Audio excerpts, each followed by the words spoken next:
adsorption isotherms. Basically, once we talk about a particular adsorption का particular exobate जो है उसका adsorption ज़्यादा होगा या कम होगा. What does mean by ज़्यादा या कम? जब एब्जॉर्प्शन की बात करते हैं तो ज़्यादा या कम की जगह पे हम प्रॉपरली मैग्नीट्यूड फाइंड करेंगे और प्रोपोर्शन ऑफ द एब्जॉर्प्शन उसको फाइंड करने के लिए x by m quantity use करते हैं. What does mean by x by m? Where x talks about the concentration of the absorbent.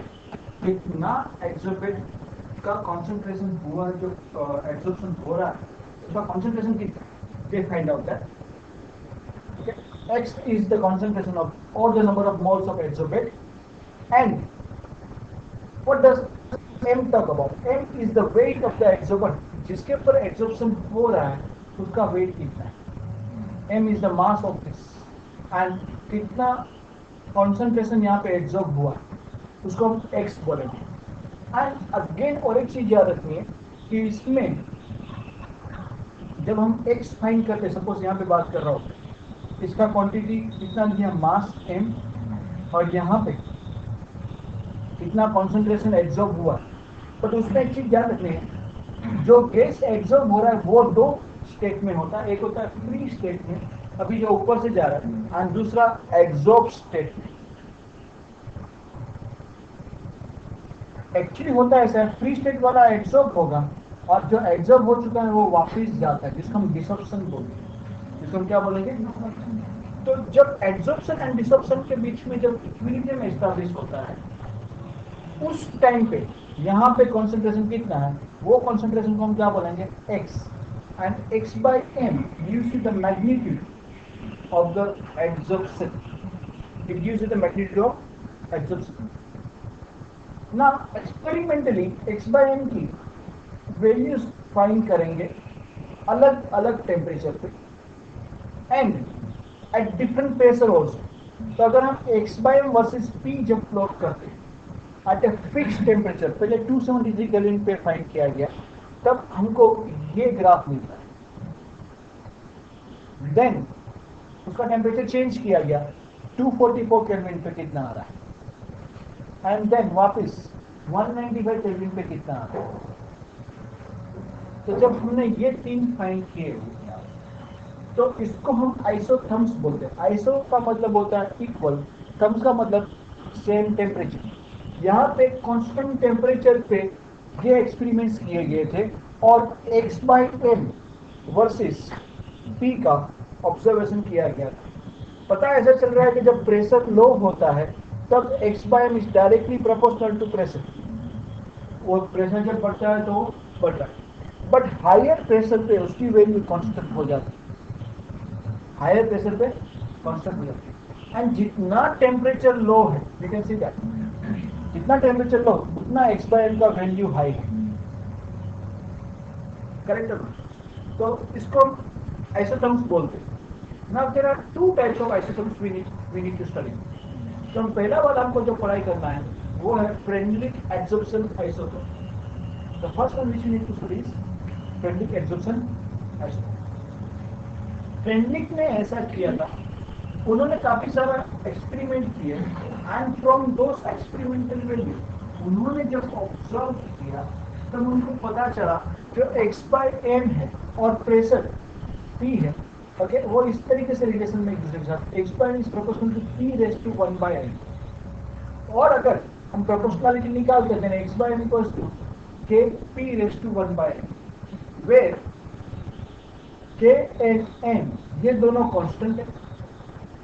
x by m मैं आपको जैसे बता चुका हूँ एब्जॉर्प्शन पर gram of absorbent, where m is the weight of adsorbent and x is the concentration or pressure of the adsorbent. K and n are constant and they depend upon the nature of gas and temperature.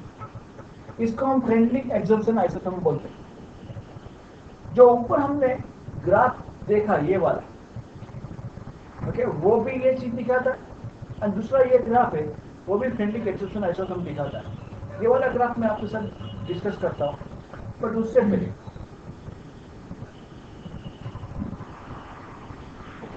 The value of specific adsorption x by m increase with increasing pressure. Okay, x by m की value pressure बढ़ने से बढ़ती है. Okay, but as n की value normally greater than 1 रहती है, n की value क्या रहेगी? Greater than 1. So x by m does not increase suddenly with increase of pressure P. After certain pressure, the value of adsorption remains almost constant.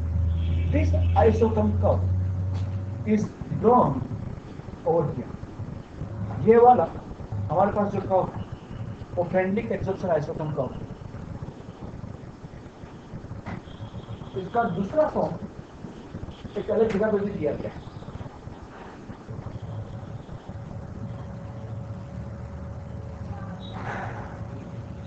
आपके पास ये था, अगर दोनों जगह पे मैं लॉग लेता, if you take the logarithm of this equation, then log of x by m equal to log of k plus 1 by n log p मिलता है. और इसको अगर हम कंपेयर करते हैं y equal to c plus mx के साथ, then on vertical axis we have to take log of x and on horizontal axis we have to take log of p. मतलब अगर ग्राफ को प्लॉट करेंगे log of x by m versus log p,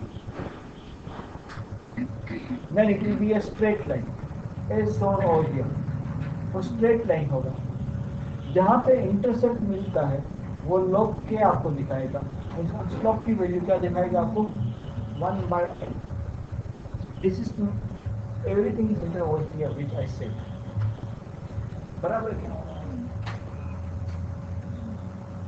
If you will observe the results carefully in demonstration experiment on adsorption of methylene blue on charcoal. methylene blue और charcoal के अगर आप ये reaction adsorption experiment करते हो तो आपको ये ग्राफ जरूर मिलेगा. इसकी सर्टेन लिमिटेशन है. Limitation of Freundlich adsorption isotope. In the Freundlich adsorption isotope, there are certain things there.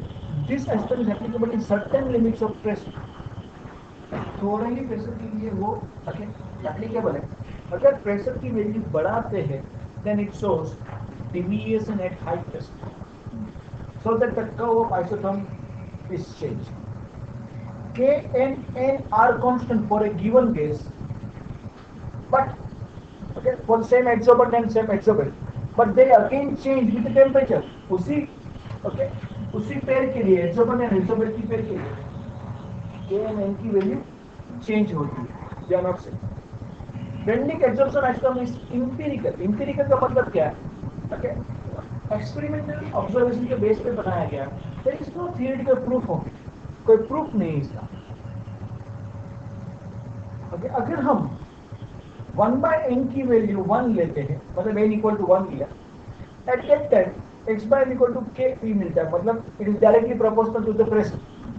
But if 1 by n becomes 0, then x by n is constant. So the adsorption will be independent of pressure. Thus, by increasing, okay, तो ये चीज आपको समझ में आ रही? Actually हम देखने जाओगे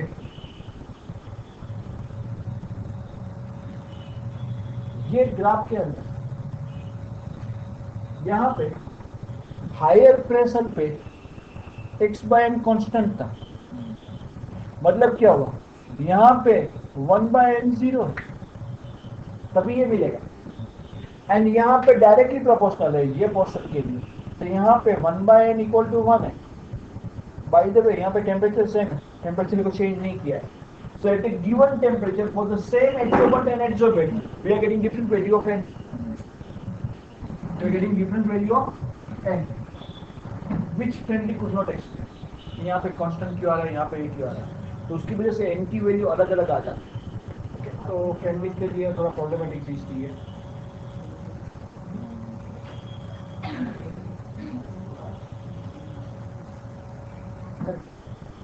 तो ये हो गया Freundlich adsorption isotope.